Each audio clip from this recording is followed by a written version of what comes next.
Hey, what's up? Adam's Talk, Nuclear Insiders. Today we have some exciting stuff we're going to be talking about. We're going to be talking about AWS, Amazon Web Services, and their recent partnership with. Talon Energy.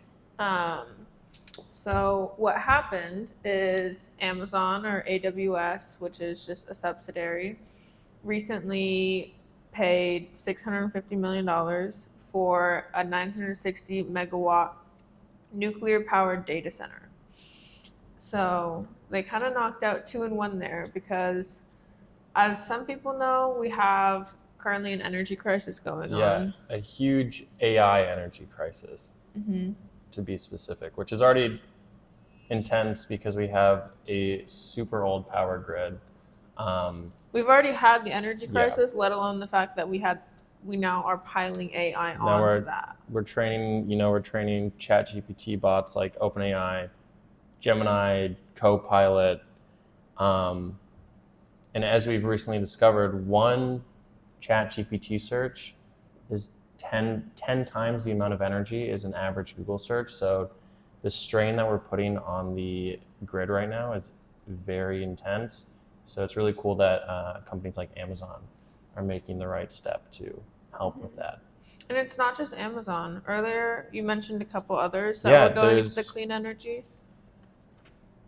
there's a lot of new things happening in the industry, and a lot of companies are looking to try to find renewable energy sources. I know Sam Altman, the CEO of OpenAI, he just recently invested in solar startups, and he also invested in a nuclear fission startup, Oklo, that aims to make mini nuclear reactors housed in A-frame structures, uh, and also a nuclear fission startup called Helium, I which is haven't heard cool. of that one yet. And Microsoft also signed with Helion, and they're going to be starting to buy their fusion electricity in 2028. Yeah, so I mean, all of these tech companies are trying to get in on it. Amazon itself set a carbon free net zero goal by 2040, I believe, which is 10 years ahead of our Paris Agreement. Yeah, yeah. Are we still backed out of that? I'm not the right person to ask about that. It's 10 years behind like the world goal essentially of net zero carbon. So they're really trying to make those moves, just do what they can on their end. Um, Also, Google, I was just thinking of more companies that are paving the way in the industry they're setting the standard for renewable energy resources. Google is working, they partnered with a geothermal company, and their next data center that they're going to open and be running to train these large language models is going to be fully powered by geothermal energy, which is really cool. But it's nice to see the companies like causing the problems, taking yeah, like responsibility for what wait, they're doing. so maybe we should actually try and fix this Yeah. since we're the ones doing all this. I mean, it's projected by 20, I think 2027, that the AI energy alone is supposed to increase by 64% of what they need, Yeah, which is the size of Sweden or the Netherlands. It's essentially the same energy input that those countries on their own take. I And mean, we're doing that with just like bots online. it's crazy because there's I think it's 8,000 data centers globally in the world, but mostly concentrated in the U.S. And like you're saying, they're training these language models and stuff, and that has made the AI demand within the data centers.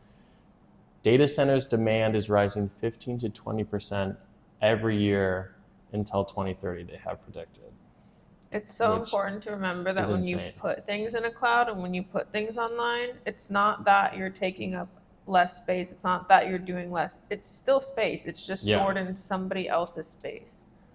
Um, yeah, I was reading about essentially just like the process that it all takes. And like you said, like when you ask a question, say you type in some simple thing to ChatGPT and you think you get your response instantly, but it's going all the way to this storage house in like Texas or this one specifically Pennsylvania, and then traveling back to your computer, and that does take 10 times more energy than it does for you to just type into something into yeah. Google. Which is so cool because it gives you all the answers in I mean, detail. I use it every single love day. AI, and I think I honestly think the energy crisis can be easily solvable if we get off our asses about nuclear energy, and people really just start to use, what is the future of energy. The big problem that I see with AI in the future is water usage, actually, because they have to keep these data centers run 24/7, and the only reason they can do that is because they're constantly being cooled, either with air or water. And I read somewhere that I think it was in a video I saw on YouTube. But That's okay. We are a video on YouTube. We just broke the fourth wall, guys. Hey, we're seeing through your screen right now. One ChatGPT search uses 10 ChatGPT searches or any AI searches uses 1 16-ounce bottle of water, which is really crazy because when I'm at my desk doing work, I probably ask AI about 50 things a day. So I'm like, wow, I'm part of the problem, but that's something we need to figure out with the as far as that goes. Because another thing I read, I mean, as time goes on, we can only hope that that technology is advancing too. Yeah. I think the biggest thing is we try to get everything under control, because right now everything's just on the loose. Not only AI, everything's going crazy at the moment. It's all over the place. Not only AI is expanding at rates that we can't even comprehend, but also like we said, our energy consumption, we are losing power. Grid systems are failing at rates that we also don't know how to handle it. So I think the best thing we can do is get all of the energy under control. If we're going to build further into the future, we should be building clean energy like nuclear, hydro, solar, wind. And then once we have everything under control, then we can backtrack to removing what was previously fossil fuels or switching that over.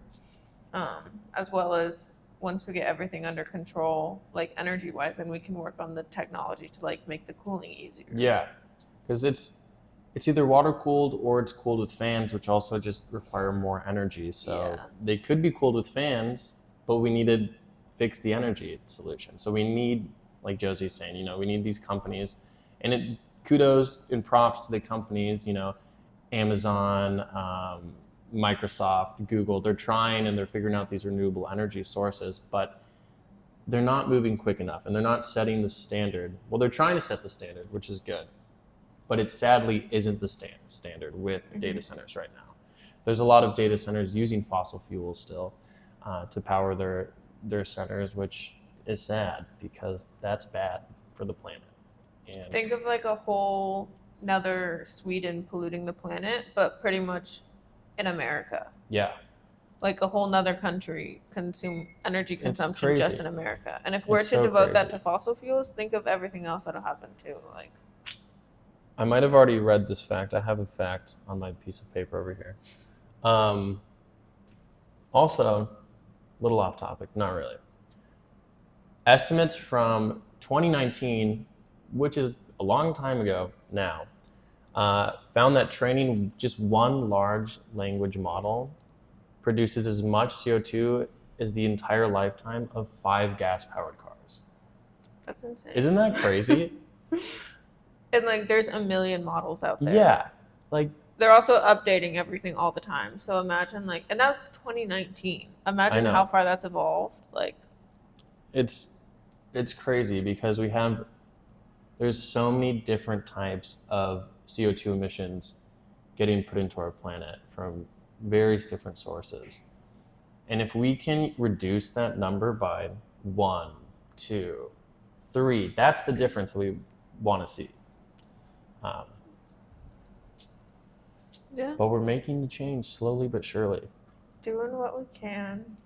So if you are an owner of a big data center, this is a message for you. Make the switch. Go nuclear. Ditch the fossil fuels. At least go clean. If you're going to do something, at least go clean. Find some renewable energy that you can work with. The thing about data centers, though, is they need they're constantly running, like we said. Yeah. They're constantly needing the It's power. 24/7. So the hard part, the reason that so many are reliant on coal and stuff like that is because they need that reliant source of energy to go constantly. You take solar and wind, and they're good sources of energy and they're clean, but they're not reliable enough. Which is why you really, when running these things, you have two main options, and that's going to be nuclear or fossil fuels. And do you know what the obvious answer is, Josie? What's that? It's nuclear energy, guys.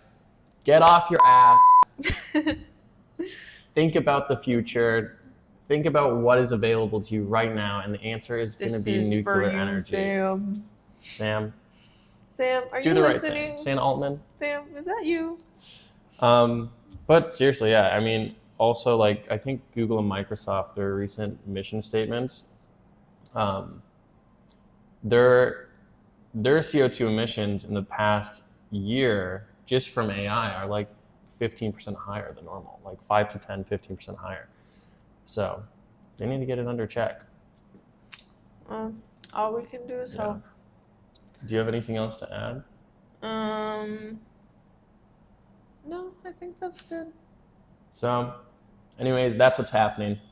Amazon's doing a good job. You know, props to them. Congrats on your new facility. Good job. But stay tuned. We'll be back next week to talk about some exciting things happening in the space.